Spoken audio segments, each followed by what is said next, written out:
As I look up to make sure you don't have me live. Hey, we're live now. Oh. Twitter.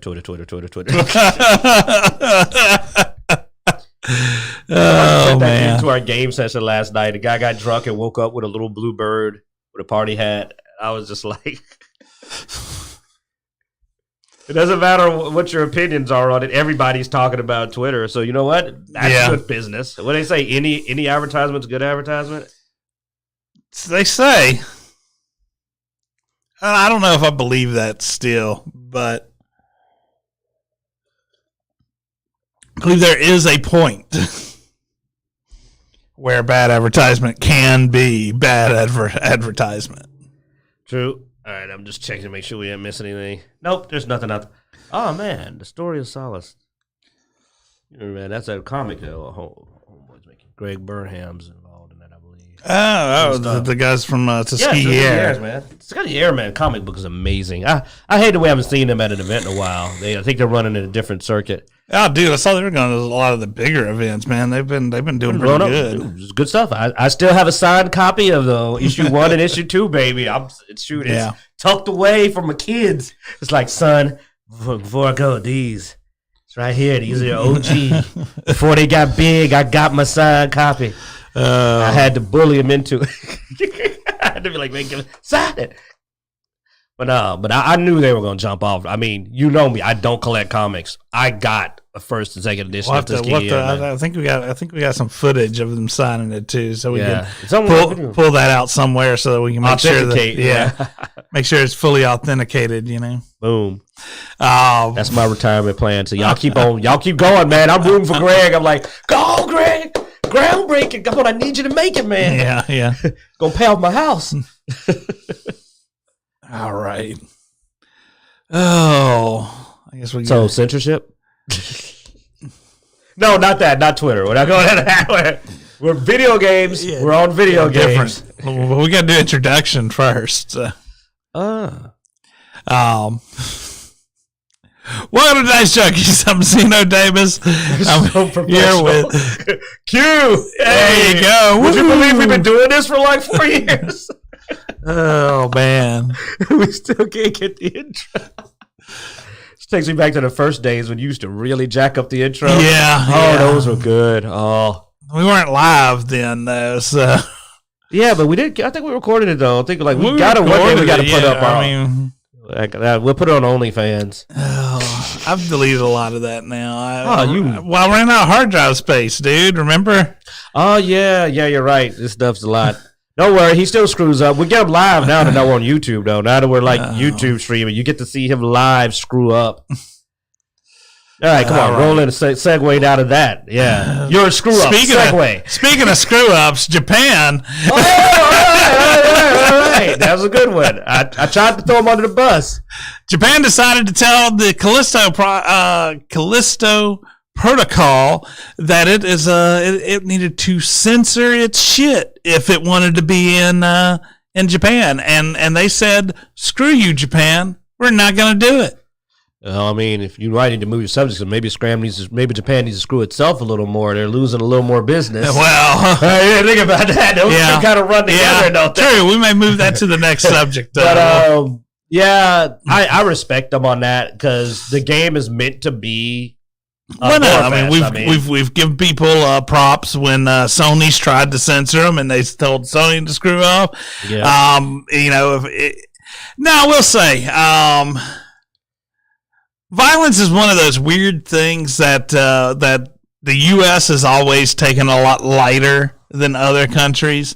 I remember noticing things that were rated PG-13 here being rated R in other countries, even when I was a kid, because and vice versa, being rated PG-13 somewhere else because of sex and nudity, but rated R here because of it. You know, we're light on violence. They're light on profanity and nudity. Yeah. It's usually the way, not Japan so much as, actually kind of Japan. Just internationally, we tend to take violence lighter and take sexuality heavier than a lot of the other countries. Yeah. Well, you know. Well, I mean, the rating board still does. Oh yeah, you're right. Now the movies and games still get rated very severely on nudity and profanity. Versus, like you said, you can blow somebody's head off in just about anything and still be PG-13.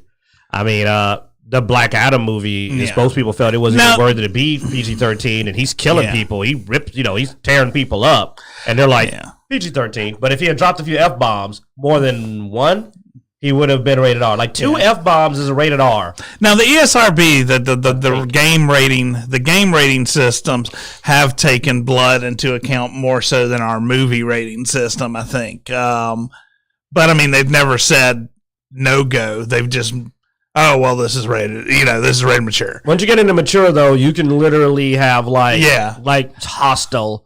Movie scenes of gore, like you're just swimming through somebody's. Well, dude, last time I checked, the ESRB isn't even a really a real. No, you can just leave it at that. It's not even really real.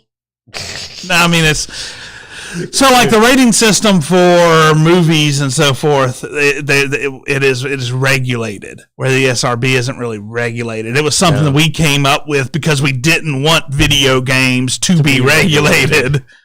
Well, back then, everybody was freaking out. Oh, it's going to make the children shoot. Well, yeah, because the government kept trying to censor stuff, and they were trying to stop video games from being sold because they didn't have ratings. So then we were like, we got a rating system. Look, you stay out of it. Yeah, it's weird, too, because for me, video games have always been way more calming than, like I get more pissed off when, like internet goes out, and I'm like, mother... now I want to shoot someone, but it's like, man, you get on there, you fight a little bit, you get the testosterone, out, and then you chill. Anyway, the rating board in Japan, CERO, has banned the Callisto Protocol from release in the country over excessive violence. The developers are unwilling to compromise the experience that players are expecting, and as a result, the game will not see the light of day in Japan. Because they said no to changing it. Yeah. That's the key. They told them, tone down the violence, and they said, you can go to hell. Where I wasn't very interested in playing this game, I actually almost, I might just buy it now. I think we're getting it, aren't we? Are we not getting that on Xbox Game Pass? Oh, I don't think I know there was a demo out a little while back, and I watched a lot of gameplay of it. I didn't grab it myself, but I watched it, and it looked fun. Was it a demo or was it a trailer? No, I think it was a demo. Day one. Okay, yeah. Boom. So what you talking about, man? We covered. Don't chintz out on your. Oh wait, no. It's just saying day one edition. It didn't say optimized for Xbox pre-order. It doesn't say it's gonna be on Game Pass. Let's see. Day one edition. Director teases Xbox Game Pass. So it might hit. Okay. Won't be coming to difficult. Xbox Game Pass subscription. I won't. Okay, too bad. Because that would have been nice if it did. I definitely would play it and pop some videos up and pump it up. But man. Yeah, I may still buy it. I mean, I like it when people have backbone and say this is my view, my creation, my game. And depends on when it comes out. If there's nothing else coming out, I'll grab it. Yeah, I mean, I'm at the point now where I buy a game just to support it. Yeah, and I mean, it'd be interesting to see if that call hurts them or helps them. Because I mean, and that's the big thing. I mean, we've talked about this with other games that aren't our cup of tea. And we said, hey, look, just don't tell me that I'm this or that because I don't play it. Well, you're welcome to create this game, and then the ratings and the purchasing power will show whether or not it was a good call or not. Yeah, I mean, I don't want to play Last of Us 2. That doesn't make you a bad person. It may just be I don't want to play Last of Us 2. It's all. Hey, and the funny part is, it isn't what you think. Really? It's more just like, I like playing Joel. I really didn't enjoy playing Ellie as much as Joel, so I know I'm not going to enjoy playing Abby. Because you don't get to play Joel in Last of Us 2. I'm not going to get spoilers, but you don't get to play Joel in Last of Us 2. If highly gory games don't sell, guess what? People will start making less gory games. That's the case. Silent Hill's in trouble because, God, Silent Hill F, man. Oh, that's not gory. That's just... Yeah, it's something. Yeah. Well, no, the face fell off. It's pretty gory. Oh, well, that was gory. Yeah, I forgot about that part. That part didn't faze me at all. No, not a bit. Well, we're American. Apparently, the violence doesn't get us. Oh no, trypophobia, that's against you, but not the freaking the face falling off. But no, I mean, the gameplay to me didn't look any more violent than Dead Space, which is why actually banning it surprised me. Well, here they talk about Dead Space is rated MA 15 plus, while they're going to be R 18 plus. Isn't MA usually and that's the Australia? Well, that's the Australia board. I always thought MA was past R, so MA is more. Well, this is the Australia classification board, not ours. All right.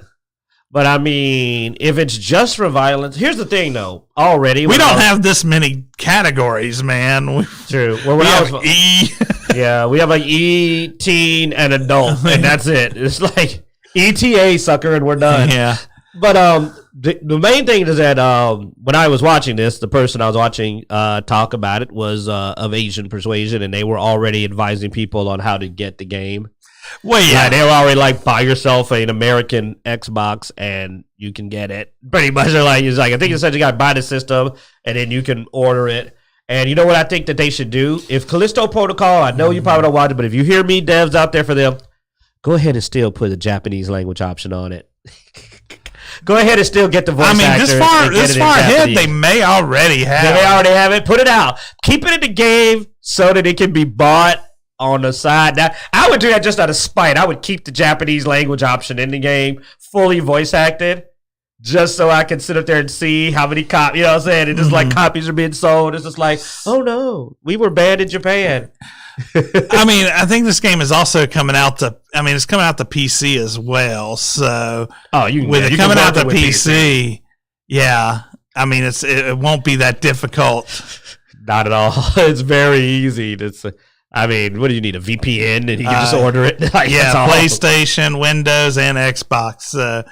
Yeah, you probably will be able to snag it on VPN, easy. Yeah, and just go, all right, I'm going to buy this. But yeah, with a scheduled release of December 2nd. That's sooner than I expected.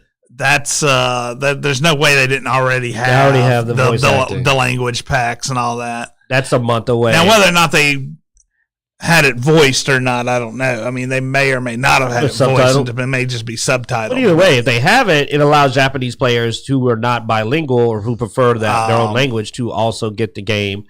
Because remember, I'm also against people not having. That's why I hate Sony. I don't like restricted access to games. Of course, other than age groups, obviously, children shouldn't get games they shouldn't get. But like, if you're a gamer, you should be able to play a game. You should be able to buy it. And when somebody keeps you from buying something, they get on my shit list, you know. And then that's Sony's on there. And this, while I'm not hot with Japan, it's bad because this is not. That's why I wanted to segue into the other one. This is not the first time they're going to be losing out on games because of this. I mean, they were already abandoned by Sony a long time ago. Yeah. I don't care what anybody says. They moved their headquarters out of the country and stopped focusing on Japanese games, so they ditched the market. Callisto Protocol is done with them. That may be happening a lot more now, but we'll get into that in just a second. That's the next subject. Like I said, so you ordering it right now? No. I was pulling it up on Steam because they often tell you the languages. Okay, I thought you ordered it because he does what he says he does. Now he'll go get it. See all 12 supported languages. Japanese interface, full audio and subtitles. Full audio Japanese. So yeah, there you go, right so there. So guys, we know at least on Steam, it is a Japanese. So my Japanese gamers, get you some protocol, some Callisto protocol. Steam got your back. You know what I'm saying? Yeah, so it is fully supported in Japanese. Yeah. That's good. That's so good. Oh man, but they've already done what I wanted. Then that was it. Just make sure it's there. But I mean, I don't think this is gonna help. I mean, I don't know if this game's gonna jump off, but I gotta admit, it does give off a really cool Dead Space-like vibe, but with even more violence and some cool abilities that I didn't necessarily see in the first Dead Space. So it's caught my interest on that. Yeah, frequent violence or gore. I like that. Frequent. It's a game. Unless it's filled with cutscenes, which the king of cutscenes is somebody we're going to talk about soon. Wow, look, just all these segues. Everything is leading up to the next subject, I guess. Anyway, if you don't know who I'm talking about when I say the king of cutscenes, then you've not been in the gaming environment for a while, because the king of cutscenes. Oh, go ahead. I'm sorry. You finish off your cap. Oh, no. Go ahead. The king of cutscenes has always been Square Enix. All right, so you want to move on to the next topic? They OG'd it, man. We'll let Callisto simmer here. Yeah, they got it, dude. They got it covered. They got Japanese language, man. It's a win. They're like, hey, we got you covered. All right, so next up, Square Enix 2022 report. Now, this would have found really, really odd, because we had been talking about Square Enix and Square Enix trying to focus more on where the roots came from, Japanese style titles and IPs. They even sold a bunch of their Western IPs off.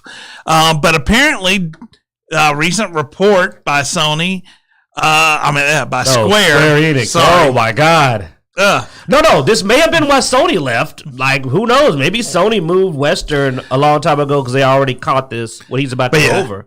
But Square Enix is seeking to produce hit titles that speak to global market due to the Japanese graying demographics. Now, graying demographics are basically saying the population is getting old and there's not as many young people. So basically, Japan's ratio of older people is quite high. Like 45% of the Japanese population is over 65 years old. 15% is over 75 years old. So this shows that there is a dwindling younger demographic. Yeah. Which, of course, for gaming markets is apparently seen as a bad thing, because they're like, okay, we're not going to have a lot of customers available, if you get my drift, for it. So Square Enix is moving to a less centralized to Japan marketing style, and game targeting demographic, because they're like, a heavy push towards focusing on career may also even lower the amount of the younger generation playing games. When I've seen several things that have come out of Japan basically putting people who watch anime and play video games in a very poor light. Yeah. Basically saying these people. So Japan sort of created this itself. Now it's trying to go back. I've seen it where they're trying to promote more drinking, because apparently the younger population has not been drinking. Of course, they've tried to promote some of the birth rates. Whereas over here we're big kids in America, so they're just like, dude, man, like for example, Callisto Protocol is a new game. We're both like not spring chickens, and we're gonna play it. So our market thrives well into it. Like, I still believe I'll probably be playing games until my hands stop working good. Like it'll be up until I lose the coordination. So we're a longer standing market as well. Now here's the thing, and they point this out somewhat in this article, and they talk about the cost of development, where localizing your development, it really isn't cost effective anymore. You have to have that larger audience. Which, if that's what they're more looking at, instead of the gray area, but looking at a larger audience, I'd be all for this, especially if they kept a lot of their Eastern. Because the thing is just because it has that Eastern style doesn't mean that it's not wouldn't sell well. No, we love different things. Yeah, we've always said that a good perfect example. One of the things we did not like Far Cry 5. We've talked about it. We enjoyed the game. The gameplay was fine. Mm-hmm. The progression was fine. But what bored us was that it was in America. We're familiar with that. That familiar environment took away from the game for Americans because it wasn't an exotic locale like an island or a Eastern country. Mm-hmm. So we enjoy Eastern games. For example, later on we're going to talk about a game. And it's like, it's basically, it's like what makes it good is that it's different. So they can still make Eastern style games. We'll buy them, but I think they're going to try to aim their market away because they're going like, "Hey, we got to go." I don't know, man. I'm hoping maybe all that talk they had a few months ago isn't contrary to this.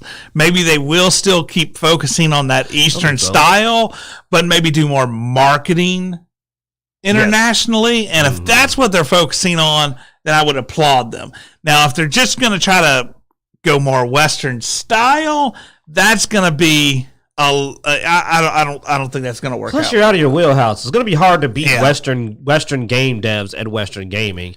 I mean, I've always said it ain't always a good idea to try to butt heads with pros at something if you've got your own. And Square Enix games are odd.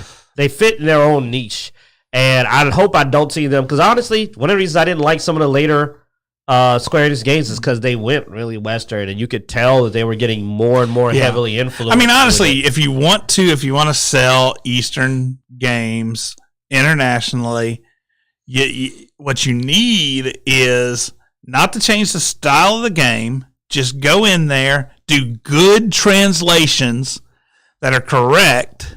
Get a good translation team to put voice actors and subtitles that actually match the game. Because I mean, even the old JRPGs, I remember going back and playing some of the not so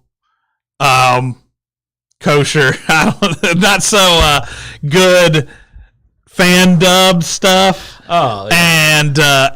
And you realize, that's what that meant, because the English translation of the old Nintendo cartridge was not terrible. As correct, and a lot of the lore was misinterpreted and stuff like that. So I mean, if you go in there and you actually work with the translations and all that stuff, but keep that unique Eastern style of gameplay.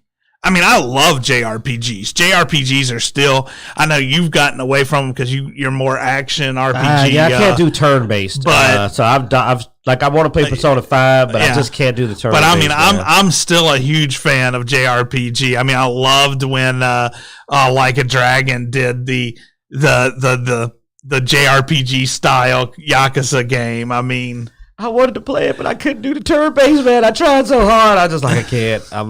I want to give me the ability to go hit someone in the face.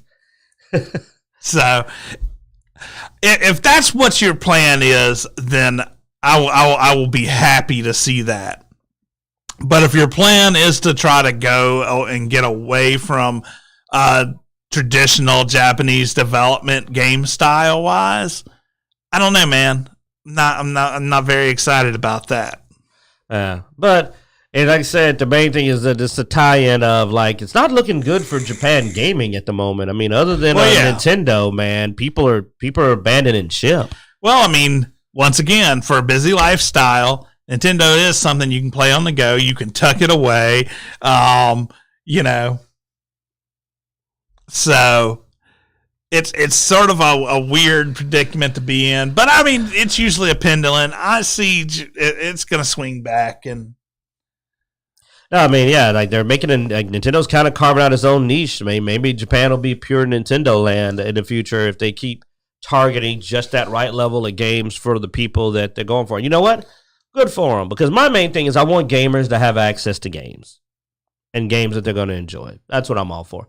I don't get into a tizzy until, like I said, people are buying out so that you can't play a damn game, paying people to hold games off for a year, censoring games so that you're not getting the game as the devs intended, which means you're not getting a proper experience, which could literally sink a game if it isn't. For example, if Callisto Protocol is meant to be a horrifying experience because of the graphic violence, removing the graphic violence could make the game mediocre. I mean, I could think of some games I played that if you took out enough elements, it would be just dumb. Yeah, dude. I mean, think you take out the fatalities of Mortal Kombat, it's not that great of a game. Oh God, no! You take out the violence of Ultra Combat, you have a very mediocre fighter. Yeah.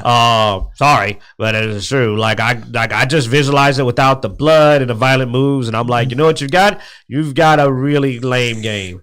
I mean, dude, even just like think of the zombie games where you got all the bodies and eating the flesh and that horror of that scene. If you took that out, it would just be a weird game where occasionally a dude who looks kind of sick, like, paws at you. Like, you know, the story can literally be affected. To I mean, dude, look, that zombie game where you were at the mall and you had all the different ways you could kill the zombies with the lawn. Dead Rising, yeah. It wasn't that great of a game. It wasn't that great of a zombie game.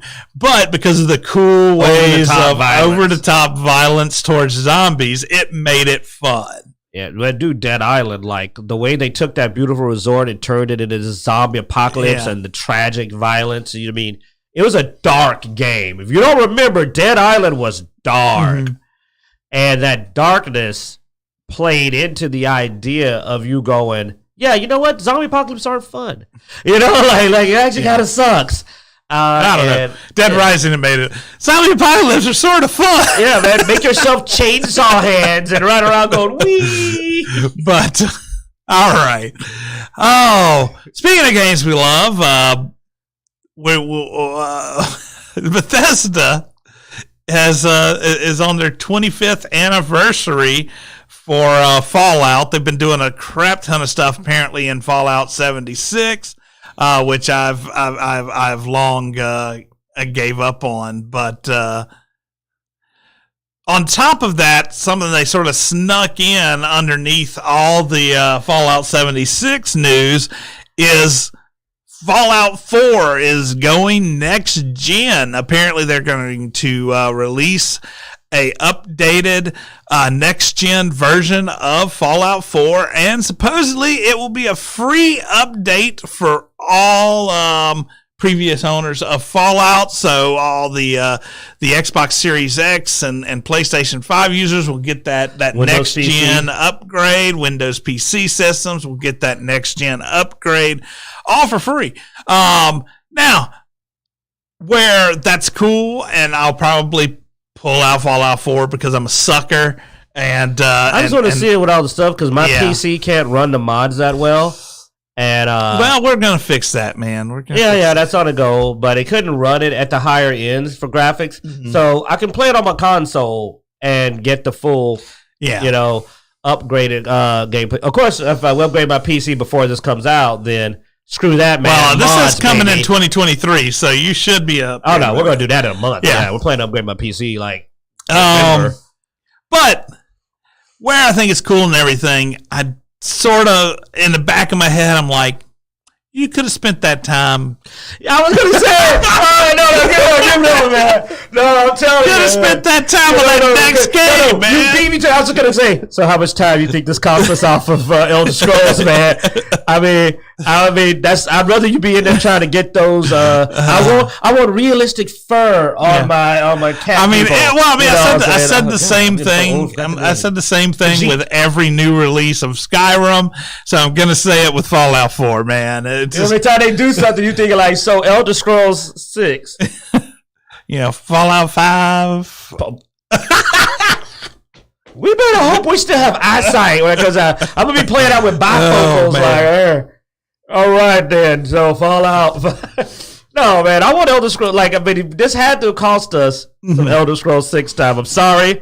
And here's how much we love Elder. Because look, I love Fallout, but not like I love Elder Scrolls. And if I would give up Fallout 5 completely to get Elder Scrolls 6 out a year earlier. If I could get it out, Elder Scrolls out a year earlier, you could push Fallout 5 back 4 years, and I think your entire audience will be like, we're okay with that. Because here's a funny thing. Everybody that plays the Fallout series just about that I know plays the Elder Scrolls series. Like, almost everybody plays both and prefers Elder Scrolls. So, but I mean, no, it's good. Nice that it's free, but you know what? Here's how bad this is. Instead of this, I would have just liked another damn trailer. Like, if you'd have just had this team work on a trailer for Elder Scrolls 6, other than a damn mountain, We don't even know where the mountain is. Just a 5-minute trailer of Elder Scrolls 6 would have been preferred. I'm just being. Am I wrong? Would you trade this upgrade for a 5-minute trailer? I would. So Nexus has got it covered, dude. I can upgrade it on Nexus, man. Nexus mods. We got mods. You know what I'm saying? We have probably already seen better than this with mods. I will say, dude, this guys have changed all the skins, man. Made the characters look better. Whatever this is, it ain't going to match like Pandorable or any of those really good, like CBE or whatever, like really good skin and face mods. New customizations. That's why when they said it's gonna have bonus Creation Club content, I'm like, can I be a Spartan? No, then you're barking up the wrong tree, buddy. I've been Master Chief in Fallout 4, the real Master Chief, God, why do I have to say that? God, what is going on, man? That show. Oh. All right. They're ruining everything. Speaking of things being remade or remastered or there you go. Good segue. I didn't even mean that. I just got sad when I was like, what did they do to my boy? The Witcher is also getting a remake. This is the original Witcher from and it is being remade by CD Projekt Red. Now apparently they are going to be working with a Polish studio, Fool's Theory, while doing this remake. So we'll see how that works out. Engine 5. Because my biggest thing is I wanted to play. I tried to play through the Witcher series. I actually have everything but the really good one. I have like Witcher 1 and 2.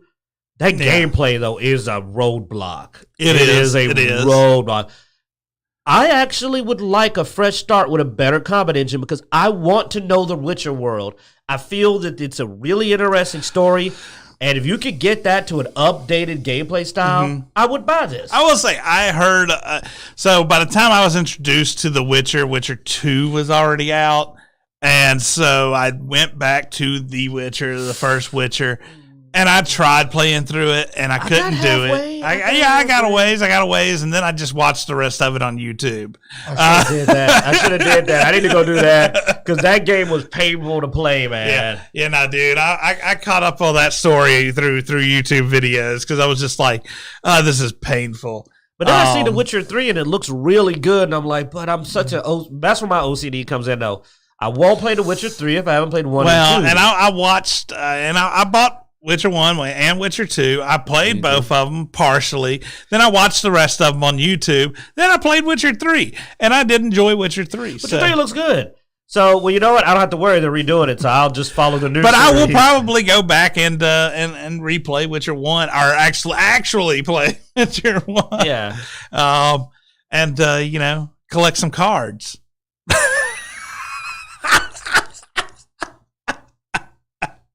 Well, it's CD Projekt Red. They don't play, boy. I played Cyberpunk. They wasn't scared of nudity in that. Yeah. Oh, man. What shows where your head was at. I'm up here thinking like, man, I would like to see that new combat engine. He's over thinking like, I want to see better digitally rendered cards in 4K, man. You want those scenes rendered in SFM, right? The SFM files used to render the Geralt is a player scenes. Oh my God, they're doing a remake. Someone is definitely going to do a mod that just puts Henry Cavill's face on Geralt. There's no way they're not going to do a Henry Cavill face Geralt. Just like they did a Henry Cavill, I think, on 3, where you could get the Henry Cavill skin. Oh, that's cool. It may be official. So they may, or will it be Liam? It could be that they. I guess we'll go ahead and move over. I know we're flowing. Yeah, Liam Hemsworth will replace Henry Cavill on The Witcher. So this is news that's recently come out right after the announcement of the whole him going back to Henry Cavill going back as Superman. They announced this. Apparently, he's trying hard to look like his brother. Apparently, due to some scheduling conflicts, Henry Cavill has passed the torch to Liam Hemsworth. He actually posted a bit about it and wished Liam good luck with the character. So he's going on to be effing Superman. You think he gives a crap about like the barely canonical because like Witcher? I don't know, dude. I mean, I like the Witcher series a hell of a lot better than I like the Superman movies. But money-wise, dude, Superman's on another level, man. Probably, yeah, money-wise. Merchandise, I mean, series toys. versus movie money is usually a pretty big difference. But I will say, as far as a series goes, or as a quality goes, I thought Witcher was better than Superman. I don't know. It would have been a hard choice between the better series. I didn't mind first Superman. Now, here's the thing. Witcher probably only has one more good season in it anyway, and maybe he can get a couple of Superman movies out there. So that's that. There are a bunch of Superman arcs. They haven't touched on any of the Superman arcs. So that may be what he's looking at as the amount he can get out of it. Well, okay, they did screw up Death of Superman. They haven't touched on. There are Superman stories they haven't touched on. Though. Yes. Like whole arcs that weren't touched. They screwed that up. And crossovers and all that. Well, we haven't seen Superman fight Darkseid. That's a big one. Like Superman v Darkseid. Also pick up those crossover checks and all that stuff too. Oh yeah, I mean showing up in Black Adam and Shazam. You know, Flash maybe. If he's going to stop Ezra Miller, he's a hero. Dude, I don't know if Henry Cavill could control the instincts to stop him. Henry Cavill's a pretty decent guy. I think he would just grab Ezra Miller. Stop doing what you're doing. That's not in the script. No, I'm talking to you. Stop doing what you're doing. It's just has a morality moment. It just snaps and just grabs his little ass. Stop being a cult leader. They're like, I think this got real, y'all. Yeah. Keep rolling. Zaslav, man, he's going to make money. Keep rolling. Keep rolling. Keep rolling. It'll be in the DVD cut. We'll sell the DVD just to see it. Zaslav make money, boy. Oh, man. Yeah. Plus, we didn't cover that, actually. What? Zaslav hired his own Kevin Feige, or those two guys. One of them is the guy that did Guardians of the Galaxy. What's his name? I know who you're talking about. He also did the Peacekeeper, which was good. and Suicide Squad. The Suicide Squad. Yeah. Gotta make sure because there's Suicide Squad, there's the Suicide Squad. Yeah. The Suicide Squad. James Gunn. There you go. James Gunn, and then some other dude that isn't James Gunn. That's got to suck too. It's like, hey, he hired James Gunn and some other guy. It's like, damn it. Oh man. Right, dude. It'd be like I want to see another season of Peacekeeper, man. That was. I know. It'd be like me being in a movie with freaking The Rock, though. It'd be like The Rock and some dude who thinks he's a YouTuber. Like, I mean, no one would get my name. You know what I'm saying? It's like it's James Gunn and the other guy. But no, I didn't actually see that. Yeah, man, they've been talking about it, and they've been calling it him getting his own Kevin Feige or whatever. For DC, which DC could use something. Peter Safran, whoever the hell that is. I'm not trying to be a dick. I do not know who Peter Safran is. Let's see. Who is Peter Safran? Let me Google him. That's bad that even you don't know. We're like James Gunn and that other guy. He's a British American film producer and manager. He did. Oh, he's doing Aquaman. He did The Nun, and he's doing the Shazam. That's not looking that good. Shazam: Fury of Gods, Aquaman, and the Lost. No, those are upcoming. No, those are upcoming. Look at what he's done in the past. Because oh my God, all three of those look terrible. I do not believe he could have that bad a filmography. I'm not going to pick on the guy that bad. Let's see. He started off with Rocket Man. Go to something a little more recent. Let's see. He did Shazam and Aquaman. He did Annabelle Comes Home. The original Aquaman and Shazam. He did The Conjuring. Hey, he helped on the Suicide Squad. He helped on the Suicide Squad. And I will say the original Shazam wasn't bad. Was not bad. It was one of the better DC films. He did The Conjuring. I thought the John Conjuring wasn't bad. He does it. Blue Beetle? That must be upcoming. Yeah, 2023. Oh, I'm looking forward to a Blue Beetle movie. I like the Blue Beetle. He's a DC character I feel can use more attention. Yeah. The Conjuring movies weren't bad either, but I won't lie. I'm not He did the original the 2013 and all the sequels. Conjuring. The problem is that I'm not seeing the big one. Like, I'm seeing some good movies. But especially for DC, other than helping on the Suicide Squad, I'm not seeing it, man. Am I being a jerk? Oh, he helped with Peacemaker. He's executive producer. So he's worked with James Gunn. Yeah. That's what it is. So, okay, so I was actually right. He's a sidekick. Oh, I'm sorry. That's mean. You know what? No, it isn't. There ain't nothing wrong with that, dude. There's nothing wrong with that. You got somebody, man, and you his wingman. There's nothing wrong with that. No, there's nothing wrong with that. Nothing wrong with that. Yeah, screw that. We shouldn't even be like that because Peacemaker was good. You helped on Peacemaker?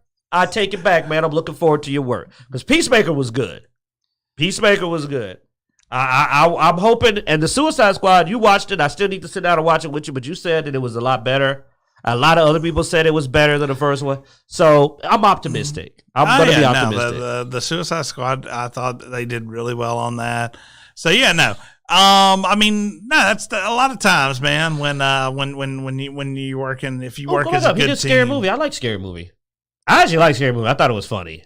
Now the sequels got worse and worse, especially once the Wayans brothers weren't involved. Man, once the Wayans brothers were involved, it dropped off bad. But I liked Scary Movie. I liked the Wayans brothers. Like Scary Movie 2 was good too. I like both of those a lot. So he's worked on stuff I've enjoyed. So hey, man, props. Let's see what you got. Maybe you could inject some. You know, it would be cool if the DC got a little bit more because DC is weirdly dark and gritty, I like dark, but I him want and James Gunn named co-chairs and co-CEOs of DC. Oh no, they handed them the whole DC Holy thing. Crap. Yeah, they're running DC now. Okay. Well, excuse me, they're running the television, film, and animation. I will say that actually sparks interest in DC for me. That could bring some interesting stuff. Only Disney could do that for Star Wars with our boy. You know our boy. God dang it, Mandalorian director. I don't know why everybody's name is just. What is it with names today? You know our boy with the beard, the cool dude. Freaking. Oh God, you can't get it either. Oh my God, the brain is gone. I promise we haven't been drinking yet today. You talking about Jon Favreau or Jon Favreau? Yeah. And, oh God, they would just hand the whole Star Wars over to Jon Favreau. And Dave Filoni was. Yeah, Filoni. Yeah, Filoni's fine. I think. Yeah. I'm not so much of a Feige fan anymore after that She-Hulk, but Filoni and Favreau are still a duo. A dynamic duo. To me, saying that they got their own Feig was inaccurate. They should have said they got their own Favreau and Filoni. That would have been a better compliment. Favreau and Filoni could get handed the keys to Star Wars. Star Wars might be able to pull out his Jeshbile because the worst part about what's going on now is that Andor is actually pretty good from what I keep hearing people say, and it's not doing well. And it's not doing well just because people just aren't watching. It's not as getting low rated. People aren't watching because like they've allowed it to be pummeled. The series, Star Wars to be pummeled. Like Blood Axe isn't here because he's with Mrs. Blood Axe. Devoted family man there, our boy. Mm-hmm. And never going to knock anybody for family time. But like he has stopped. Like he still buys the old school merchandise, but he doesn't watch new Star Wars. He just doesn't have interest. I mean, speaking of Disney, let's move on to that topic. This one hurts. This one hurts me. I mean, as you see, I'm drinking my coffee and my Doctor Who mug, and I haven't. Not that Doctor Who's been doing anything good lately, but I don't want to hear nothing. I watched a 5-hour breakdown of the entire last 2 seasons of Doctor Who. I've got a Doctor episode Who by episode. Weeping Angel. But do you have 5 hours of the 13th Doctor?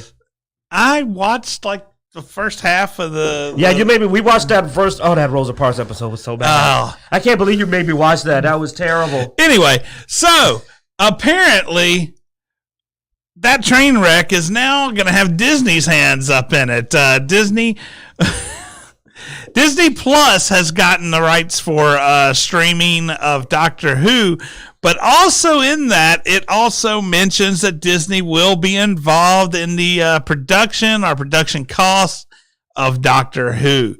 So it's like Disney saw this flaming, burning thing and said, hey, we got to get in on that. I'm sorry. I know a lot of people who are still Doctor Who fans. I don't understand why. I apologize. Hey, man, 4th Doctor for life, man. 4th Doctor for life. But, to me, the writing of the series completely died during the 12th Doctor's reign. Really good actor too. I really he didn't get I thought he was going to be a wonderful doctor. His first few episodes were very promising. His personality and everything. But the writing of the series has been crap. And the writing was going down back with Matt. The 11th Doctor. And but Matt was sort of a goofy and funny enough guy. He was able to sort of to get through, I think, the bad writing, where the 12th Doctor, names are wrong today. He was going to be. He was going to be a more serious Doctor. I was really looking for him to sort of mirror the early Doctor, the first Doctor or the second Doctor with that little more serious, gruff attitude, and the writing just was not there for that. They tried for a little bit, but they couldn't pull it off. So then they tried to go goofy with him, and he is not Capaldi. He is not the actor. Before I looked it up, it just came to me all of a sudden. He is not the actor for Goofy. Why the Sonic shades are still a nightmare to me every time. I still occasionally will wake up. Oh, Sonic shades! Oh, are you sure though? The 13th Doctor's Sonic screwdriver looked like a dildo. I didn't really pay enough attention to the 13th Doctor stuff. I watched the first half of that series with the 13th Doctor, and honestly, the writing was even worse. And I can't even say that she is a bad. I wouldn't know. The writing was so bad. Doctor, the writing was so bad. I'm not trying to pick on her. The writing was so bad. Now, she kept defending it, which shows me she's an idiot, but it doesn't mean she's a bad actress. I don't know, man. If you're doing something and you're sort of paid to defend it. True. All right. So I'll take that back. But I've heard she was good on everything else she was on. I've heard that she's been really good. Oh, no, I've seen her on some other BBC shows, and she was not a bad actor. So I watched some of her stuff before her season because I was like, well, let's see how, I'm going to give her that option, that chance, They did her wrong because you probably don't even know about the cancer scene when, one of her companions is talking about being afraid that he might have his cancer come back, and she just goes, I'm a really awkward person, so I don't know what to say, so I'm just going to walk over here. And I'm just like, wait, what? What the hell? This is a moment for the Doctor to show their infinite wisdom and humanity and compassion. And instead, it's just I don't know what to say. I'm awkward. And you're like, what the hell? Who wrote? What did this woman do to you? Who hurt you to write that line that somebody's pouring their heart out to you? And the Doctor, who's always been known for having these nuggets of wisdom from his bigger view of everything. Well, honestly, it just kind of pulls the thing is the Doctor could fix it. Now, unless it would hurt the timeline, the timeline too much. But if it wouldn't, he could just go into the future when there's a cure for freaking cancer. There are so many literal talks of mortality, especially with the Doctor talking to his mortal companions that have happened over the years. And the big moment they have in the 13th Doctor was, I'm socially awkward, so I don't know what to say. I walk over here. I'll probably think of something I should have said. I'm just like, what on earth? That is the worst response. Even if they just did the awkward, because our older doctors probably would have just said, there. Yeah. And I'd have been it. Want a jelly? Want a jelly? Jelly baby or something? Jelly baby, yeah. Yeah, which would have also been very good, but just I don't know how to handle the situation, even though I've saved the universe many times. And you offer them a jelly baby, and then I go back, and for some reason they're in remission, and they don't know why. Eat the jelly. Just eat the jelly. Hold on, wrong one. Eat this jelly baby. Oh, no, amazing. What do you know? Because that would be fun. That would be good. In fact, him just saying "eat the jelly baby," but not explaining it cures cancer. Just eat the jelly baby. That would be Doctor. Because fourth Doctor. He has been socially awkward in the past. I don't know if his fourth Doctor did the jelly babies. Actually, yeah, he was. The I thought I want to be sure. I think it started with the third one, but Tom Baker. But Tom Baker was still the best Doctor. Yeah. But they even brought back David Tennant in a desperate bid to curb the blow of them going into the next very ambiguous Doctor, which I would have preferred they did Idris Elba. Man, I still say that they should have cranked out the money to get Idris Elba.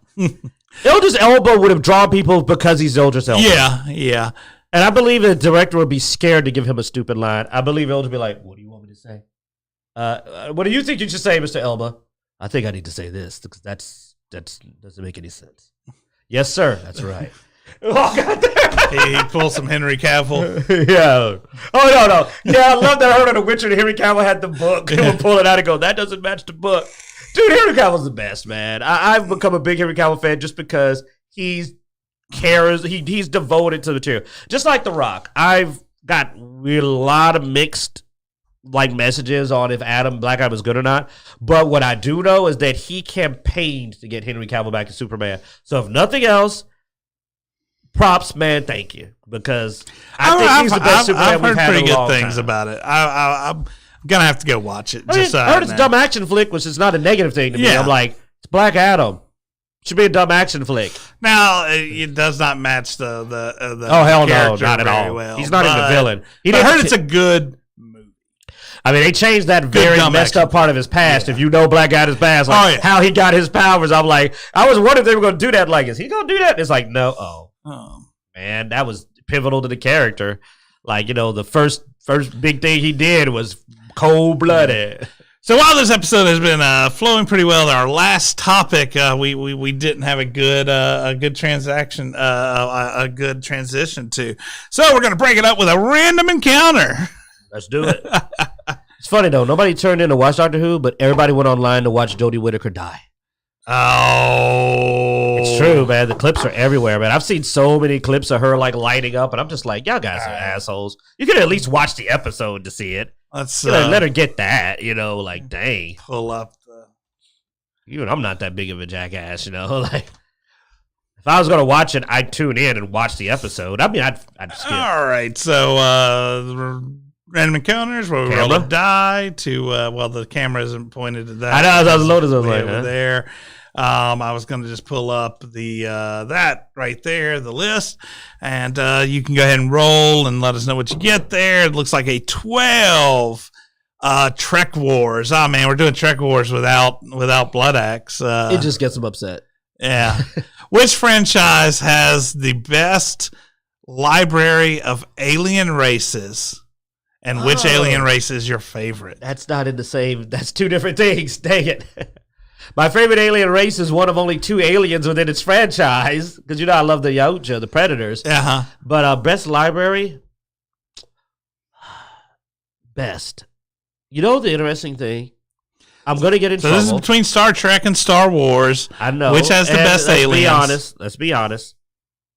While Star Wars has the largest and the most diverse list, when it comes to cultures and getting to know them, I'm going to have to say Star Trek because so many iconic races that I went and found out a lot about and I'm familiar with, and I actually delved into those races, whereas I know a bit about Wookiees because they're cool.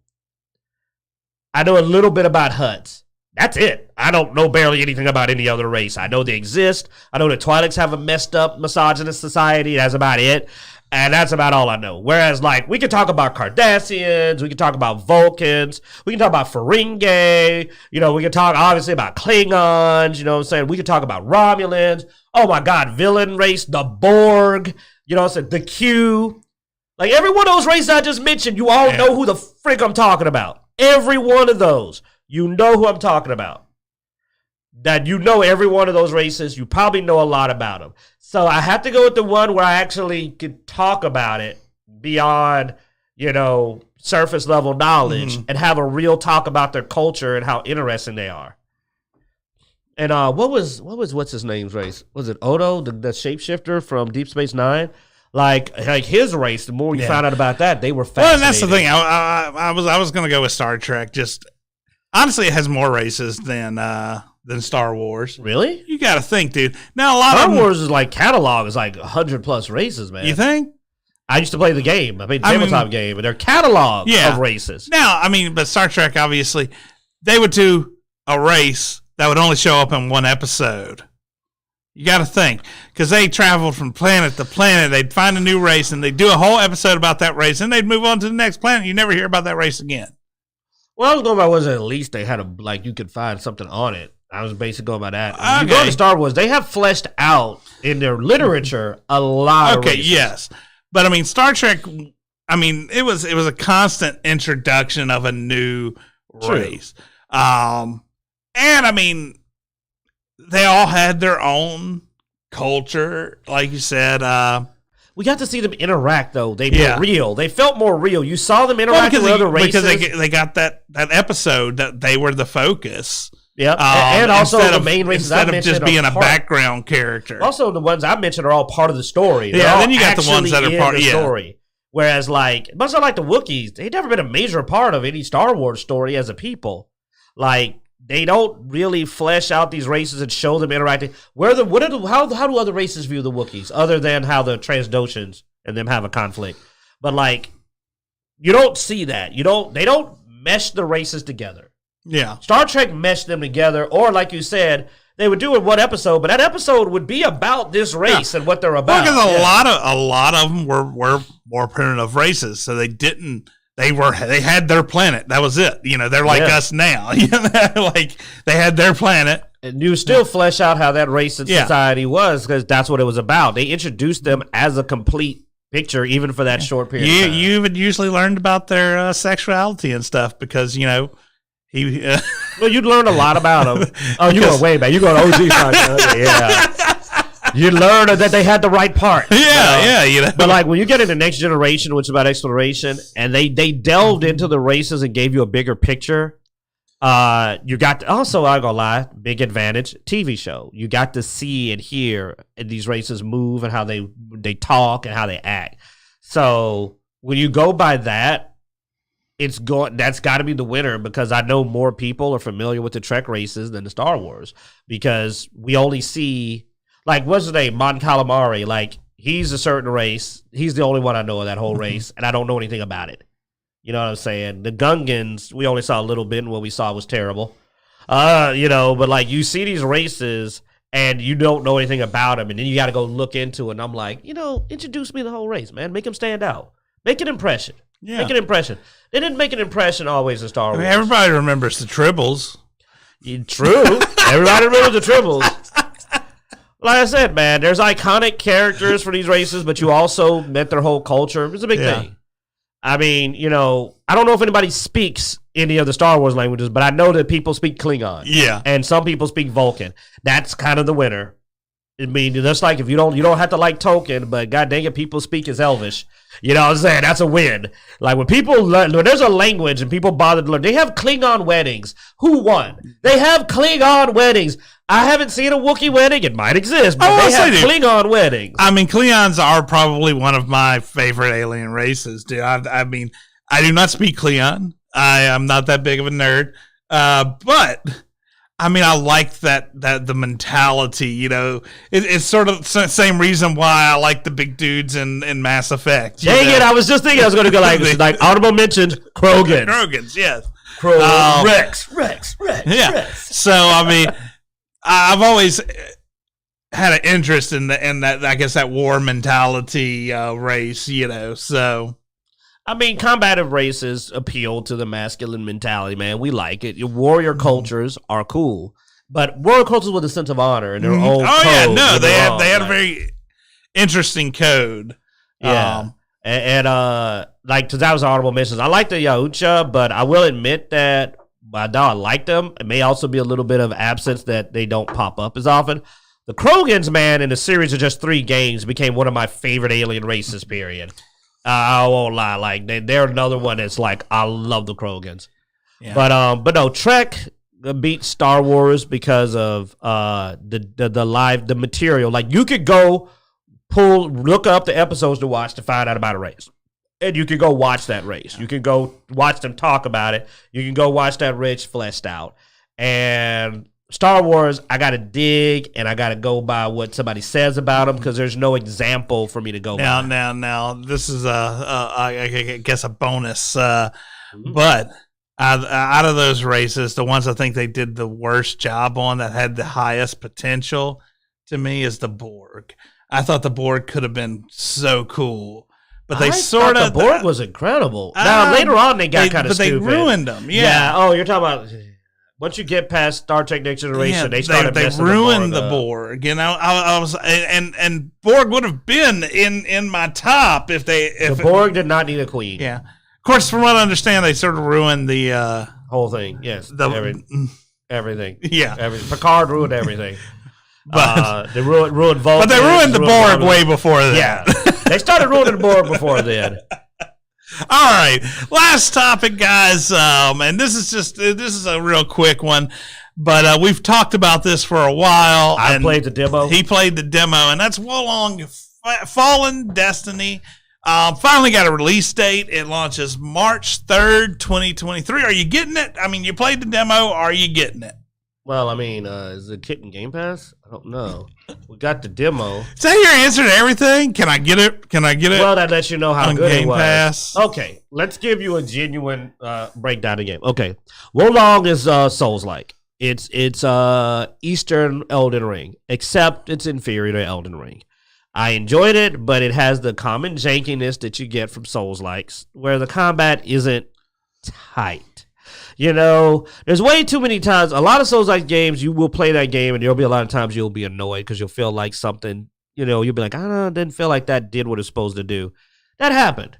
Now, was it fun? Dude, I played the demo for hours. So, I mean, it's fun. It is, to me, like the Eastern Elden Ring, but down a notch or two. But Elden Ring's one of my favorite games of all time, so a notch down or two does not mean bad. Oh, there you go. I'll be playing it. Yeah. There you go. Yes, I will be playing it. But was I going to crank out $60 or $70 for it? I got Elden Ring, man. And it wasn't enough to pop $70 on. For me, I would wait for it to go on sale. But was it going to be eventually bought? Yeah, it was something I would eventually buy. It's not full price. No, unless they fixed it. Key part. And this was a demo. It was a test. So they went in there and they fixed the bows and the throwing knives to be better. They made the weapons a little bit better balanced. I was already telling Zeno before. I said, dude, It's pole arm and heavy iron sword all the way. There's only two ways. The martial techniques were very weak. So it ended up just being like the old school game where you just ran around like a Dynasty Wars game and you just hit the slash button. That's all I really did because that worked and nothing else worked that well. The spells were interesting. The spells are pretty interesting, but I definitely would have liked to see the sheer character diversity of an Elden Ring where it's like, oh, man, I could play as an archer or I could play as a pure magic user. No, you can't. You're going to run around with your sword or your halberd. That's what you're going to do.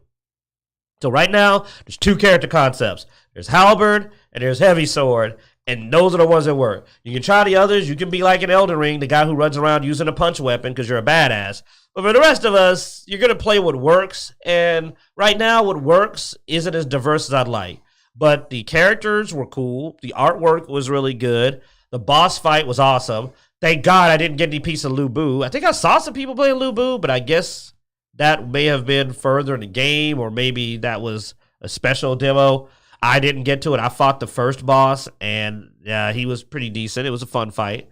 But because the demo ended after I fought the boss, so it didn't go any further. So, but I have seen some of the Lu Bu fight, like online. Maybe it's just footage they took, but it's worthwhile, man. Like I think it's a good game. If you're done with Elden Ring, buy it. If you're done and you want the next game, this game plays similar to Elden Ring.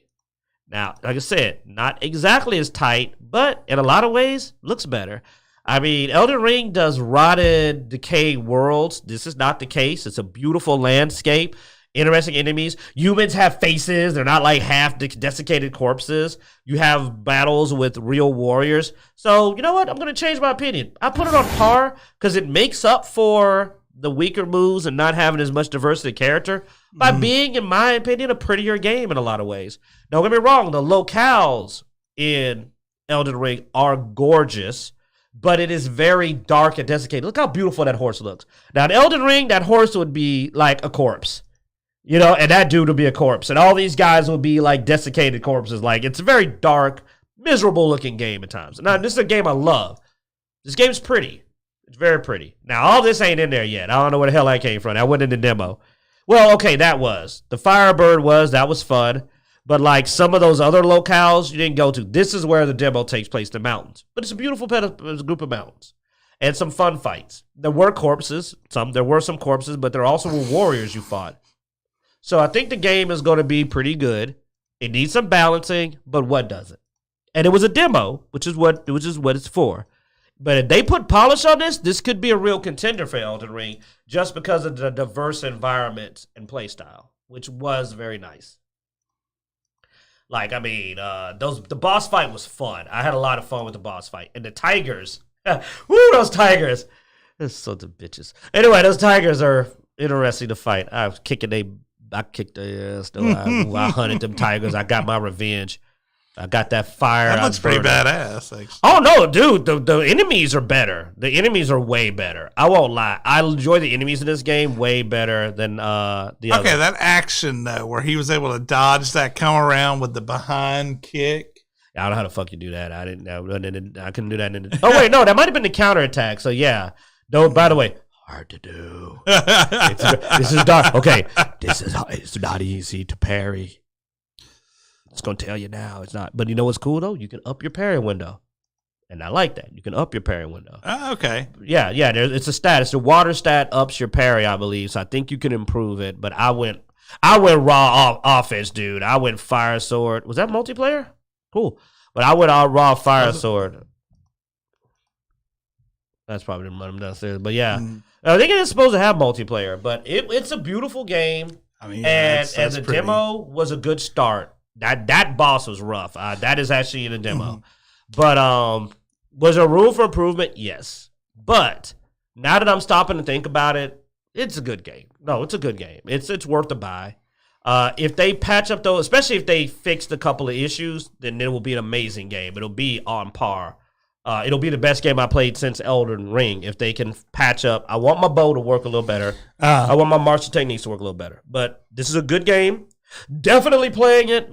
And if they had patched up that before the game came out, I would have paid full price. But there were some things that needed fixing. I'm gonna say that there were some things that needed fixing. Not huge, not game. Well, no reason to pay full price when it's on Game Pass. Yeah, but if it wasn't on Game Pass, but they had patched up that stuff, I would have bought it at full price under that situation. So there you go. So there's for somebody who played the demo and played Elden Ring can make a comparison. Yeah, if you liked Elden Ring or you loved Elden Ring, you will definitely enjoy Wolong. If you loved Elden Ring, you will really enjoy Wolong. If you liked Elden Ring, you'll probably like Wolong. But if you loved Elden Ring, this is the next thing until the DLC comes out for Elden Ring, which they're working on. So, I heard that they're working on DLCs. I'm like, finally. They just put out a new balance patch recently. But, yeah, no. This gets a Q's thumb up, man. If you enjoy Dark Souls games, do not play this because you like Own and Miss You or Devil May Cry. This is another league. They're going to kick your ass. Don't you step to a Souls-like if you don't like Souls-like. And this shouldn't be your first. First should be Elden Ring. Get your training wheels off. Then you can come over here. All right. Well, that's going to wrap up this week's show, guys. Be sure to like, subscribe, hit that notification bell. And, since we moved over here to YouTube, hopefully we can get some of our audience over here to join us in the chat room, man. I don't think they know where we are. I mean, I've posted it, but, But Discord, I think, gives them Twitch, I think, gives them notifications, though. And if they're not over here, then they're not getting notifications. Yeah. That's what's happening. Anyway, join us live every Sunday at 3:30 p.m. Central Time, and here on YouTube, and also as we do some gaming videos and stuff, sometimes on Twitch still, and some of that gets over here on YouTube. So make sure to hit that notification bell so you can see what we do throughout the week. And I guess that's it, man. We don't have anything coming up till probably March of next year. I think is the next con scene. We may do a couple of things here locally with our local comic shop Vans. Cards and comics. Yeah, we just did their Halloween party this past weekend, but. Other than that, support your local comic book store. There you go. Support your local comic book store, and thanks for watching.